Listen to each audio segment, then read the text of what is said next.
నమస్తే welcome to news twilight ముందుగా headlines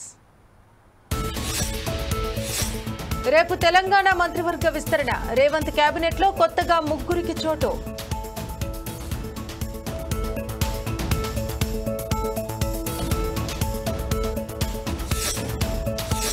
కాళేశ్వరంపై ప్రజలకు వాస్తవాలు తెలియాలి హరీష్ రావు కీలక వ్యాఖ్యలు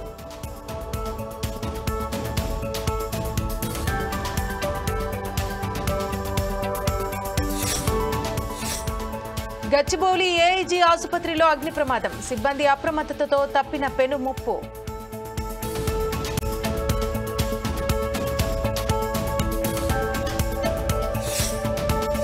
ఈశాన్య రాష్ట్రాల్లో వర్ష బీభత్సం 50కి పైగా మృతి పలువురికి గాయాలు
బీజాపూర్లో మరో భారీ ఎన్కౌంటర్ జరిగింది బీజాపూర్ నేషనల్ పార్క్ వద్ద భద్రతా బలగాలు మావోయిస్టులకు మధ్య జరిగిన ఎదురు కాల్పుల్లో 7 మావోయిస్టులు మృతి చెందారు ఉదయం 2 అగ్ర కమాండర్లు మృతి చెందారు ఇక వారిపై ₹1 కోటి రివార్డు ఉంది తాజా ఎన్కౌంటర్లో 5 మృతి చెందినట్టు తెలుస్తోంది ఇందులో 3 మహిళా మావోయిస్టులు ఉన్నారు మొత్తానికి ఇవాళ 7 మృతితో మావోయిస్టులకు ఎదురు దెబ్బ తగిలినట్టయింది ఇంకా భద్రతా బలగాలు మావోయిస్టులకు మధ్య ఎదురు కాల్పులు కొనసాగుతూనే ఉన్నాయి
బీజాపూర్లో మరో భారీ ఎన్కౌంటర్ జరిగింది బీజాపూర్ నేషనల్ పార్క్ వద్ద భద్రతా బలగాలు మావోయిస్టులకు మధ్య జరిగిన ఎదురు కాల్పుల్లో 7 మావోయిస్టులు మృతి చెందారు ఉదయం 2 అగ్ర కమాండర్లు మృతి చెందిన సంగతి తెలిసిందే అయితే వారిపై ₹1 కోటి రివార్డు ఉంది తాజా ఎన్కౌంటర్లో 5 మృతి చెందినట్టు సమాచారం ఇందులో 3 మహిళా మావోయిస్టులు ఉన్నట్టు తెలుస్తోంది మొత్తానికి ఇవాళ 7 మృతితో మావోయిస్టులకు ఎదురు దెబ్బ తగిలినట్టయింది ఇంకా భద్రతా బలగాలు మావోయిస్టులకు మధ్య ఎదురు కాల్పులు కొనసాగుతూనే ఉన్నాయి ఇక దీనికి సంబంధించి మరింత సమాచారం మా ప్రతినిధి సుధాకర్ అందిస్తారు సుధాకర్ చెప్పండి ఛత్తీస్గఢ్ అక్కడ చూసుకున్నట్టయితే పొద్దున్నే 2 మావోయిస్టులు మృతి చెందినట్టు తెలుస్తోంది ఎదురు కాల్పుల్లో ఇప్పుడు మళ్ళీ 5 మావోయిస్టులు మృతి చెందినట్టు తెలుస్తోంది ఇందులో 3 మహిళలు ఉన్నట్టు సమాచారం దీనికి సంబంధించినటువంటి పూర్తి వివరాలు తెలపండి ఆపరేషన్ ఖగార్ 2026 మార్చి 31 నాటికి భారతదేశంలో మావోయిస్టులు లేకుండా చేస్తామని చెప్పి కేంద్ర ప్రభుత్వం ప్రారంభించిన ఆపరేషన్ ఖగార్ చూస్తే మాత్రం విజయవంతంగా ముందుకు కొనసాగనుకోవచ్చు. ఈ రోజు ఉదయం ఛత్తీస్గఢ్ రాష్ట్రం బీజాపూర్ సరిహద్దు ప్రాంతమైన అడవి ప్రాంతంలో మావోయిస్టులు సంచరిస్తున్న నేపథ్యంలో మాత్రం పోలీసు బలగాలు అక్కడికి వెళ్ళిన తదుపరి పోలీసులకు మావోయిస్టులు ఎదురు కాల్పుల్లో 7 మావోయిస్టులు మృతి చెందారు. అయితే ఉదయం వరకు మాత్రం 2 అగ్రనేతలు చనిపోయిన వార్తలు బయటకొచ్చాయి. కానీ ఇప్పుడు చూసుకుంటే మాత్రం పూర్తిగా 7 మావోయిస్టులు చనిపోయారు. అందులో 3 మహిళా మావోయిస్టులు కూడా ఉన్నట్టు మాత్రం సమాచారం ఉంది. ఏదేమైనా ఆపరేషన్ ఖగార్ లో భాగంగా ఎక్కడ ఈ తెలంగాణ, ఛత్తీస్గఢ్, మహారాష్ట్ర 3 రాష్ట్రాల సరిహద్దు ప్రాంతమైన కర్రెగుట్టలో గత 38 రోజులుగా ఆపరేషన్ ఖగార్ లో భాగంగా మాత్రం కర్రెగుట్టను మాత్రం పోలీసు బలగాలకు కూబింగ్ నిర్వహిస్తున్నాయి. అయితే ఈ 38 రోజుల కాలంలో చూసుకుంటే మాత్రం సుమారు 60 మంది మావోయిస్టులు అయితే మాత్రం ప్రాణాలు కోల్పోయారు. ఇప్పటికే అగ్రనేతలైన 4 వ్యక్తులు కూడా ప్రాణాలు కోల్పోయింది. అంతేకాదు ఈ రోజు కూడా 2 వ్యక్తులు చనిపోయారు, భాస్కర్ అండ్ సుధాకర్. సుధాకర్ పేరు మీద మాత్రం ₹1 కోటి రివార్డు ఉంది. భాస్కర్ పేరు మీద 20 లక్షల రివార్డు ఉన్నట్టు మాత్రం అధికారికంగా పోలీసులు ప్రకటించడం జరిగింది. ఏదేమైనా ఆపరేషన్ ఖగార్ లో భాగంగా ఇప్పటికే చూసుకుంటే మాత్రం కర్రెగుట్ట నుంచి మావోయిస్టులు మాత్రం వేరే ప్రాంతాలకు వెళ్ళిన సమాచారం ఉంది. ఒకటే చూసుకోవచ్చు, ఆపరేషన్ ఖగార్ అంటే మాత్రం మావోయిస్టు పార్టీకి సంబంధించిన అగ్రనేతలే టార్గెట్ గా పోలీసు బలగాలు అయితే మాత్రం ఈ అడవిని జరగబడుతున్న నేపథ్యం మాత్రం ఉంది. కానీ ఆపరేషన్ ఖగార్ లో లోపలికి వెళ్తున్న అగ్రనేతలు మాత్రం ఇప్పటి వరకు మాత్రం పోలీసు బలగాలకు మాత్రం అందించగలదు. కానీ ఇలాగే కొనసాగుతా మాత్రము మార్చి 31, 2020 నాటికి మాత్రము భారతదేశంలో మావోయిస్టు ఉనికి మొత్తం శూన్యం అనుకొచ్చామంటే. అయితే సుధాకర్, ఇప్పటి వరకు మావోయిస్టు అగ్రనేతలు కొంతమంది ఈ ఎన్కౌంటర్లో చనిపోవడం జరిగింది. అయితే వారి మృతదేహాలను వాళ్ళ కుటుంబ సభ్యులకు అప్పగించడం లేదు. ఉదాహరణకి కేశవరావు మృతదేహం కూడా వాళ్ళ కుటుంబ సభ్యులకు అప్పగించకుండా చాలా రోజులు ల్యాగ్ చేయడం జరిగింది. అయితే ఇవాళ జరిగినటువంటి ఎన్కౌంటర్లో ఆ మావోయిస్టుల మృతదేహాలను అంటే వాళ్ళ కుటుంబ సభ్యులకు అప్పగించారా? దీనికి సంబంధించినటువంటి విచారణ ఏమైనా కొనసాగుతుందా?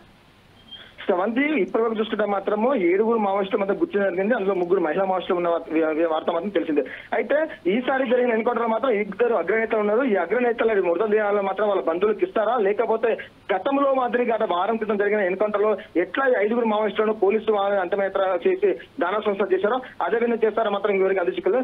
కానీ ఏదైనా ఎన్కౌంటర్ జరిగితే మాత్రము ఎన్కౌంటర్ లో ముచ్చిన మృతదేహాలు మాత్రం సదరు కుటుంబాలకు ఖచ్చితంగా పంపించాలి. కానీ ఈ మధ్య జరుగుతున్న పరిణామాలు చూసుకుంటే మాత్రము ఎన్కౌంటర్ ప్రాణాలు కోల్పోయిన అగ్రనేతల శవాలను చంపితే వాళ్ళ పార్టీ జవాన్ల సైతం మాత్రం వాళ్ళ కుటుంబ సభ్యులు ఇవ్వకుండా పోలీసులే వారి దగ్గర ఉంచుకొని చివరిగా ఒక వారం రోజుల తర్వాత మాత్రం దండకాలను తీసుకెళ్లి వాళ్ళ మృతదేహాలను ఖననం చేస్తున్న పరిస్థితి నెలకొంది. ఇప్పటికైతే మాత్రము అధికారికంగా మాత్రం వాళ్ళు ఎవరికైనా అయితే డెడ్ బాడీ చివరికైతే ముందుకు వాళ్ళు చూడొచ్చు. మరో 24 గంటల వరకు చూస్తే మాత్రము అధికారికంగా వీళ్ళు బంధువులకు మృతదేహాలు అప్పచెప్తారా, లేకపోతే గతంలో మాదిరిగానే అంటే కేశవరావు మృతదేహాన్ని ఏ విధంగా ఖననం చేశారో ఆ విధంగా చేస్తారని ఆలోచించుకోవచ్చు. Thank you Sudhakar.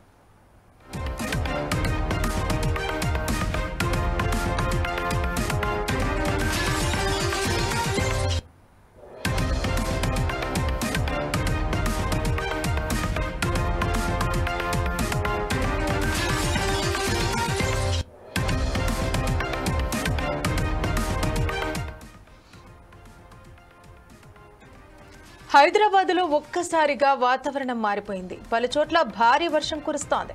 మధ్యాహ్నం వరకు తీవ్ర ఎండ, ఉక్కపోతతో నగర ప్రజలు ఉక్కిరిబిక్కిరి కాగా వర్షం పడటంతో ఒక్కసారిగా చల్లగా కురిసింది. నగరంలోని జూబ్లీ హిల్స్, బంజారా హిల్స్, ఫిలిం నగర్, మాదాపూర్, కొండాపూర్, గచ్చిబౌలి, పంజాగుట్ట, లక్డీ కపుల్తో పాటు పలు ప్రాంతాల్లో వాన కురుస్తోంది. ఒక్కసారిగా వర్షం కురవడంతో నగరంలోని పలు చోట్ల భారీగా ట్రాఫిక్ జామ్ అయింది. పలు ప్రాంతాల్లో వరద నీరు రోడ్లపైకి రావడంతో వాహనదారులు ఇబ్బందులను ఎదుర్కొంటున్నారు. వర్షం వేళ జీహెచ్ఎంసీ సిబ్బంది అప్రమత్తమైంది. లోతట్టు ప్రాంతాలు, వరద నీరు నిల్వ ఉండే చోట్ల సహాయక చర్యలు చేపట్టారు. ట్రాఫిక్ పోలీసులు కూడా వెంటనే అప్రమత్తమై వాహనాల రద్దీని క్లియర్ చేస్తున్నారు. అయితే మరో 2 గంటల్లో భారీ వర్షం కురిసే అవకాశం ఉందని వాతావరణ శాఖ హెచ్చరించింది.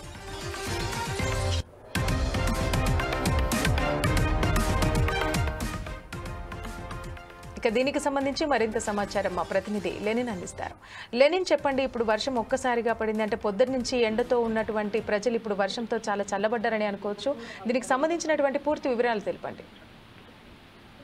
ప్రవంతి, హైదరాబాద్ నగరంలో ఒక్కసారిగా వాతావరణం అయితే మారిపోయింది. పలు చోట్ల భారీ వర్షం అయితే కురుస్తుంది. మధ్యాహ్నం వరకు తీవ్ర ఎండ, ఉక్కపోతలతో నగర ప్రజలు ఉక్కిరిబిక్కిరి కాగా వర్షం పడడంతో ఒక్కసారిగా చల్లబడ్డ వాతావరణంతో ఉపశమనం అయితే పొందారు. బంజారా హిల్స్, జూబ్లీ హిల్స్, ఫిలిం నగర్, ఖైరతాబాద్, ఆబిడ్స్, పంజాగుట్టలో భారీ వర్షం అయితే కురుస్తుంది. తెలంగాణలోని రంగారెడ్డి, నల్గొండలో కూడా పలు చోట్ల భారీ వర్షం అయితే పడుతుంది. పలు మండలాల్లో భారీ ఈదురుగాలులతో వర్షం అయితే పడుతుంది. మహబూబ్ నగర్, నాగర్ కర్నూలు జిల్లాలో కూడా భారీ వర్షం నుంచి అతి భారీ వర్షం కురిసే అవకాశం ఉందని తెలంగాణ వాతావరణ శాఖ అయితే వెల్లడించింది. అలానే రాష్ట్ర వ్యాప్తంగా పలు చోట్ల ఈదురుగాలులతో కూడిన వర్షాలు, మోస్తారు నుండి తేలికపాటి వర్షాలు ఉంటాయని చెప్పేసి కూడా వాతావరణ శాఖ అయితే హెచ్చరికలు జారీ చేసింది. అయితే ప్రజలందరూ అప్రమత్తంగా ఉండాలని చెప్పేసి కూడా వాతావరణ శాఖ అయితే తెలుపుతుంది. Sravanthi. Thank you Lenin.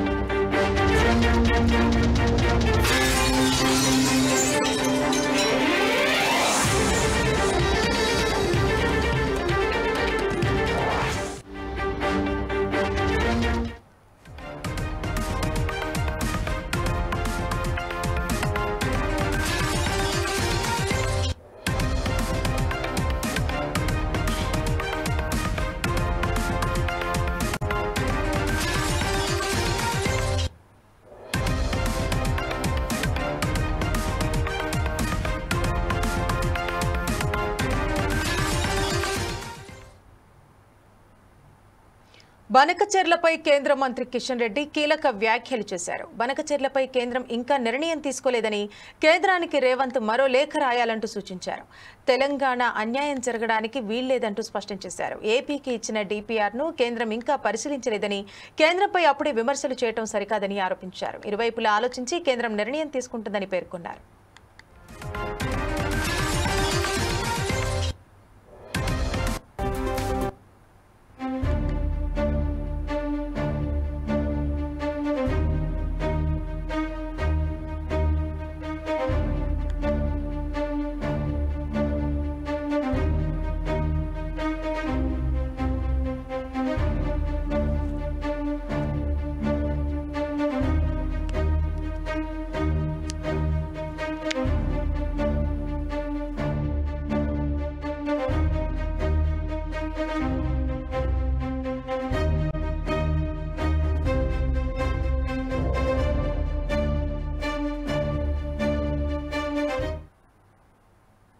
Hyderabad గచ్చిబౌలిలోని AIG ఆసుపత్రి గ్రౌండ్ ఫ్లోర్లో స్వల్ప అగ్ని ప్రమాదం చోటు చేసుకుంది.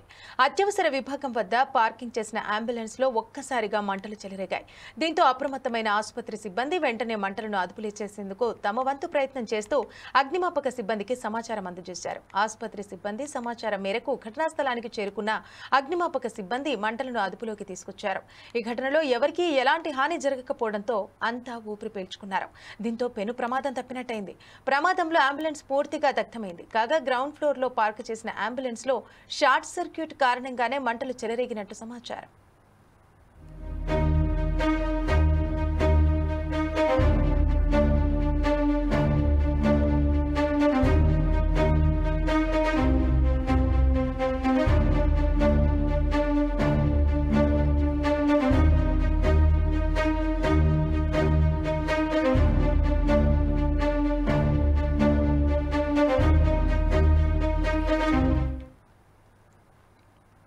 కాళేశ్వరం కమిషన్ విచారణ వేళ తెలంగాణ భవన్లో కాళేశ్వరం ప్రాజెక్టుపై Harish Rao power point presentation ఇచ్చారు. కాళేశ్వరం ప్రాజెక్టు తెలంగాణకు కల్పతరువు అని హరీష్ రావు పేర్కొన్నారు. కాంగ్రెస్ కు రాష్ట్ర ప్రయోజనాల కంటే రాజకీయ ప్రయోజనాలే ముఖ్యమని ఆరోపించారు.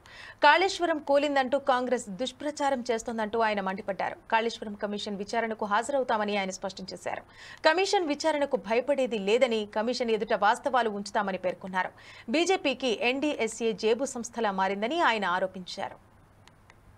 గోదావరి నది మీద మేడిగడ్డలో 2 పిల్లర్లు కుంగినాయి. కుంగిన 2 రోజులకి ఊరికొచ్చింది ఎన్డీఎస్ఏ. 2 రోజులకు వచ్చింది. అప్పుడు మనకేమైంది, అప్పటికే ఎలక్షన్ కోడ్ ఆఫ్ కండక్ట్ వచ్చింది. నెల రోజుల్లో ఎలక్షన్స్ జరగబోతా ఉన్నాయి. ఎంత హడావిడి ఎన్డీఎస్ఏ వచ్చిందంటే, యాక్చువల్ రూల్ ఏం చెప్తుందంటే, ఆ రాష్ట్ర ప్రభుత్వం కోరితే ఎన్డీఎస్ఏ రావాలి, సలహా సూచన ఇవ్వాలి. మనం ఏం కోరలే, హడావిడిగా వచ్చింది. 2 రోజుల్లో వచ్చింది, 3 రోజుల రిపోర్ట్ ఇచ్చింది. అసెంబ్లీ ఎన్నికల ముందు ప్రాథమిక నివేదిక, పార్లమెంట్ ఎన్నికల ముందు మధ్యంతర నివేదిక, బీఆర్ఎస్ పార్టీ రజతోత్సవం జరుపుకుంటే తుది నివేదిక. కరెక్ట్గా టైంకి ఇస్తుంటుంది. దీనికంటే ఇంకా ముఖ్యమైన పాయింట్ నేను ఇక్కడ మీరు అర్థం చేసుకోవాల్సింది, ఇదే గోదావరి నది మీద అదే సెంట్రల్ వాటర్ కమిషన్, అదే ఎన్డీఎస్ఏ కట్టింది పోలవరం ప్రాజెక్టు. ఇదే గోదావరి జస్ట్ కింద మేడిగడ్డ తర్వాత వచ్చేది మన సమ్మక్క బ్యారేజ్, దాని కింద సీతారామ బ్యారేజ్, దాని కింద లాస్ట్కి వచ్చేది పోలవరం. సో ఆ పోలవరం ప్రాజెక్టు ఇంకా చాలా ఇంపార్టెంట్ పాయింట్, మంచిగా వినాలి. ఆ పోలవరం ప్రాజెక్టుకు ఎవరు CEO? Polavaram is a national project, అంటే జాతీయ ప్రాజెక్ట్. కట్టేది ఎవరు? Central water commission. ఎన్డీఎస్సీ అంటే ఎవరు? సెంట్రల్ వాటర్ కమిషన్ లో ఒక విభాగం. ఎన్డీఎస్సీలో ఎవరు పనిచేస్తారు? సిడబ్ల్యూసీ చీఫ్ ఇంజనీర్లే, సిడబ్ల్యూసీ ఇంజనీర్లే ఎన్డీఎస్సీలో పనిచేస్తారు. NDSC and CWC both are one and the same. వీళ్ళే అట్లా పనిచేస్తారు, వాళ్ళే ఇంట్లో పనిచేస్తారు. సో మరి ఆ పోలవరం కట్టింది ఎవరు? CWC, NDSC. పోలవరంలో డయాఫ్రేమ్ వాల్ కొట్టుకపోయింది, దాదాపు 1500 కోట్ల నష్టం జరిగింది. గైడ్ వాల్ కొట్టుకపోయింది. పోలవరంలో కాపర్ డ్యామ్ లీకేజ్ అయింది. మరి ఇవన్నీ జరిగితే ఇది ఎప్పుడు జరిగింది? 4 ఏళ్ళు అయింది. ఇప్పుడు గోదావరి నది మీద మేడిగడ్డలో 2 పిల్లర్లు గుంగినాయి.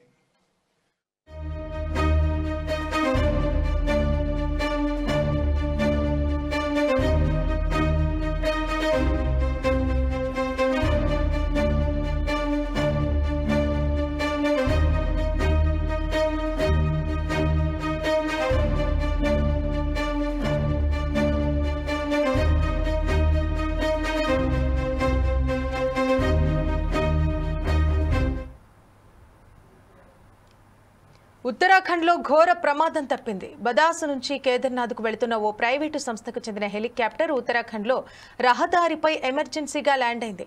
కేదార్నాథ్ ధామ్కు వెళ్తున్న ఒక ప్రైవేటు హెలికాప్టర్ సాంకేతిక లోపం వచ్చింది. దీంతో వెంటనే అప్రమత్తమైన పైలట్ రుద్రప్రయోగ జిల్లాలోని గుప్తాఖ్షీలో అత్యవసరంగా ల్యాండ్ చేశారు. దీంతో హెలికాప్టర్లో ఉన్న వారందరూ సురక్షితంగా బయటపడినట్టు Uttarakhand ADG law and order doctor V Murugesan పేర్కొన్నారు.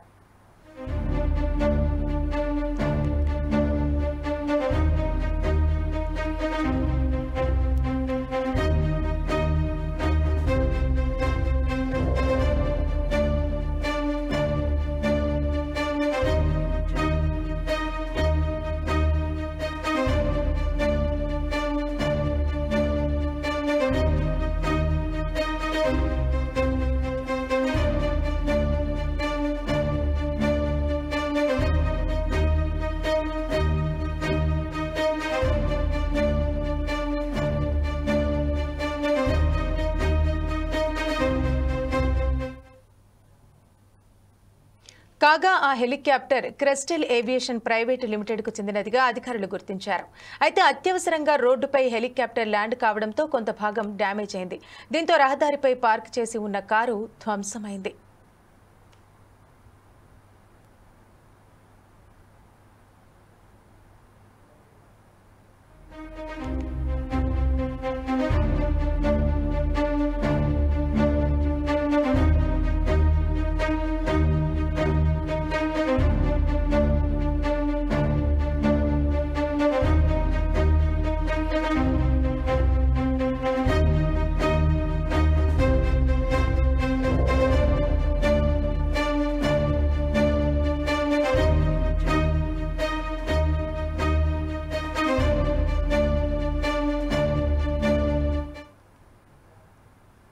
కాళేశ్వరం ప్రాజెక్టు నిర్మాణం విషయంలో జస్టిస్ పీసీ ఘోష్ కమిషన్ ఎదుట మాజీ మంత్రి బీజేపీ ఎంపీ ఈటెల రాజేందర్ ఇచ్చిన వాంగ్మూలం అసత్యాలతో కూడుకున్నదని, ఆయన అన్ని అబద్దాలు చెప్పారని మంత్రి తుమ్మల నాగేశ్వరరావు పేర్కొన్నారు. ఈటెల ఇచ్చిన సమాధానాలు వాస్తవ దూరంగా ఉన్నాయని అన్నారు.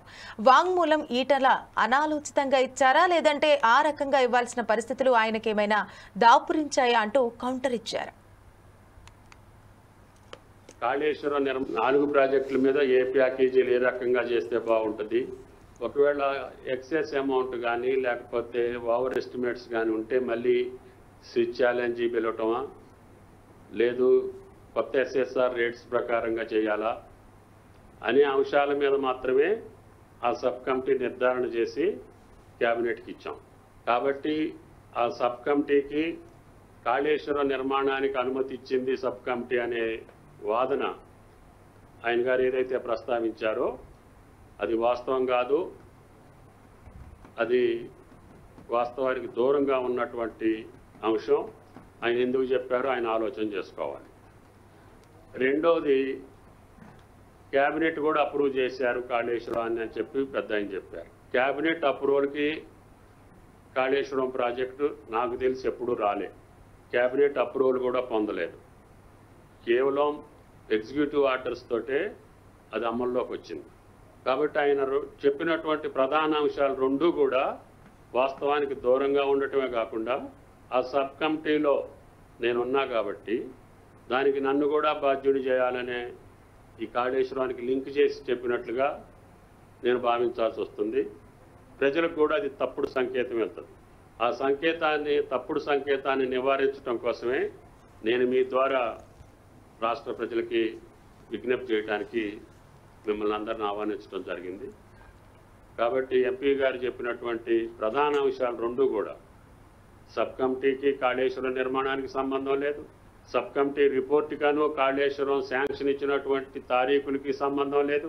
సబ్ కమిటీ ఇచ్చినటువంటి ఈ 4 ప్రాజెక్టుల యొక్క పునర్నిర్మాణ కార్యక్రమాలు ఏ రకంగా చేయాలనేది కూడా సబ్ కమిటీ నివేదికలో ఉంది. తర్వాత కాళేశ్వరం ప్రాజెక్ట్ ఏ రోజు కూడా కేబినెట్ ఆమోదానికి రాలేదు. మరి ఎందుకు ఆయన భారాన్ని ఆయన భుజాల మీద ఎందుకు వేసుకుంటున్నాడు?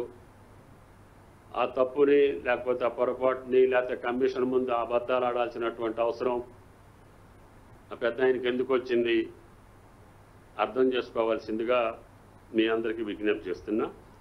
కాబట్టి నేను వ్యక్తిగతంగా 43 సంవత్సరాలుగా రాజకీయాల్లో ఒక పద్ధతితోటి, ఒక నిబద్ధతతోటి, ఒక నిజాయితీతోటి రాజకీయాలు నడుపుకుంటూ వస్తున్నా.